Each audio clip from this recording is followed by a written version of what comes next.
ಎಲ್ಲಿಗೆ ಹೋಗ್ಬೇಕು ಮೇಡಮ್? ಸ್ಮಶಾನಕ್ಕೆ. ಯಾವ ಸ್ಮಶಾನ? ವಿಲ್ಸನ್ ಗಾರ್ಡನ್ ಸ್ಮಶಾನ. ಸರಿ ಸರಿ, ಮೀಟ್ರ್ ಮೇಲೆ ಡಬಲ್ ಆಗುತ್ತೆ. ಪರವಾಗಿಲ್ಲ. ಸರಿ ಬನ್ನಿ.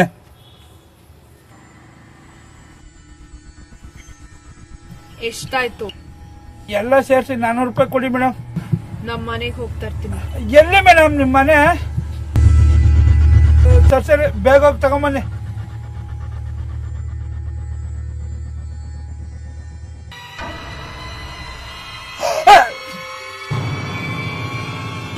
ಯಾರು ನೀನು? ಕಪ್ಪಿದ್ದ ಸೀರೆ ಇಷ್ಟು ಬೇಗ ಬಿಡಿಸಿರೆ ಹೆಂಗಾಯ್ತು?